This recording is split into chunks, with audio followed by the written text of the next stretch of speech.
mansions, cars, wealth. Are these things that God will give you? Does God mind if we have them? Or must all those who follow him take a vow of poverty? There are many opinions about this, and some say that when you come to Christ that God will give you money. Others say that that's not the case. So in this video, we're getting down to the bottom of it. We're going to look at what the Bible says to answer the question, will God make you rich? Now, the first thing I want to point out is that the Bible clearly shows that it is God's will to provide for us. Look at what Jesus said when he was speaking to some of the people in his day. In Matthew chapter 7, verse 9, Jesus was talking to the crowds as always, and they were concerned about things and about their living. And Jesus said this, he said, which of you, if your son asked for bread, would give him a stone? Or if he asked for a fish, would give him a snake? If you then, though you are evil, know how to give good gifts to your children, how much more will your Father in heaven give good gifts to those who ask him?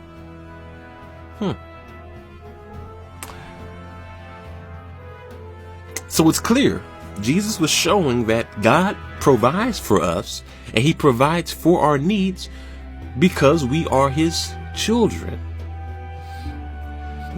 But the thing is, it's easy to read a verse like that and come away saying, well, hey, if I'm a child of God and God is obviously rich, I mean, wouldn't he want me to be a billionaire? I mean, wouldn't he want to just give me basically whatever to make me as rich as he is? Okay, let's take a look at this. In the Bible, 1 Timothy is a letter that the Apostle Paul was writing to Timothy. And notice what Paul says about those who are concerned about being rich. 1 Timothy 6:3. If anyone teaches otherwise and does not agree to the sound instruction of our Lord Jesus Christ and to godly teaching, they are conceited and understand nothing, and think that godliness is a means to financial gain. But godliness with contentment is great gain. For we brought nothing into the world, and we can take nothing out of it.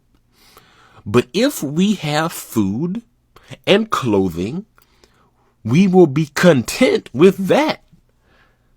Those who want to get rich fall into temptation and a trap, and into many foolish desires, harmful desires, that plunge people into ruin and destruction. You see, a verse like that kind of changes things because, before we were just reading how Jesus said that, yes, God is our Father and he wants to bless us and he provides for our needs. But here we see a verse that's almost warning us to not be concerned about pursuing riches.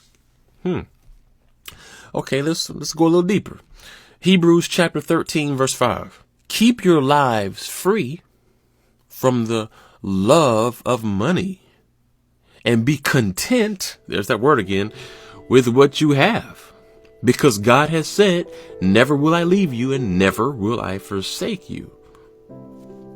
Okay, so it says that God will not leave us and he will not abandon us. Because, of course, we understand why it says that, because he's our Father. But it also says to keep our lives free from the love of money and to be content, which is the same thing Paul said, to be content. Okay, so what can we make of all of that? I mean, what can we say? Is it wrong to be wealthy? Is it wrong to have riches? Well, the Bible shows that it was God who actually opened the doors for David to become king. It was God who allowed for Job to receive a lot of wealth. It was God who allowed for King Solomon to become king, and he was wealthy, very much so. So the Bible shows that no, having wealth is not wrong. And even today, Billy Graham, Tony Evans, John Piper. These are wealthy, gospel-centered people who live very comfortably. And did God take away their wealth? No, he didn't. Because God is not against you having wealth. And actually, he rewards hard work. Notice what Paul said. If a man does not work, he won't eat. God rewards work. And notice what King Solomon said. In all work, there is profit, but mere talk leads to poverty. And again, Solomon said, do not love sleep or you will grow poor. Stay awake and you will have food to spare. You see, God values work and diligence just like a good father would. And because God's the best father, he meets all of our needs. But at the same time, he pushes us to work in such a way that we become self-sufficient so that we can not only meet our needs, but also the needs of others. So I want to just clarify. God is not against having money. He isn't against you having wealth. Abraham was wealthy. Job was rich. Joseph was made the ruler in Egypt. And it was God who allowed for them to achieve these things. But it is so important and critical for us to take to heart what Paul said about being content. Because the truth of the matter is, this life is a vapor. You're here today and gone tomorrow in the blink of an eye. You could have $1 billion and die tomorrow. You could be a millionaire and die in a crash. And then what happens to your money? Be content. Why? Because this life is fleeting. And half the stuff we worry about, it's not even worth it. And I believe that's one of the reasons why Jesus in his wisdom said this. Do not store up for yourselves. Do not store up for yourselves treasures on earth, where moths and vermin destroy, and where thieves break in and steal. But store up for yourselves treasures in heaven, where moths and vermin do not destroy, where thieves do not break in and steal. For where your treasure is, there also your heart will be. So, will God make you rich in this life? Well, ultimately, I think it depends on your purpose, really. I mean, Job was rich. Solomon was rich. Billy Graham, who is well respected in the evangelical community, he became rich. But Paul, good old Paul, who wrote nearly half of the New Testament, was not wealthy by any means. In fact, the man was beaten, abused, and repeatedly thrown in prison as he traveled from place to place to preach the gospel.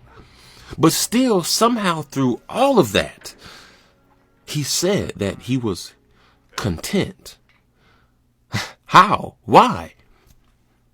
Because Paul knew that even though he was going through all of that in this life, he knew that as a child of God, he would eventually get his riches.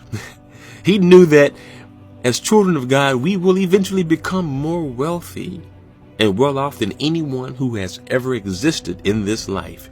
Because Paul knew that when Jesus returns to this earth to rule as king, we will be ruling with him. And we also will be given a crown. So Paul, in his wisdom, rather than seeking an earthly treasure, he was focused on a heavenly prize. As he said in 1 Corinthians 9:25, he was seeking a crown that doesn't fade away, but the crown that lasts forever.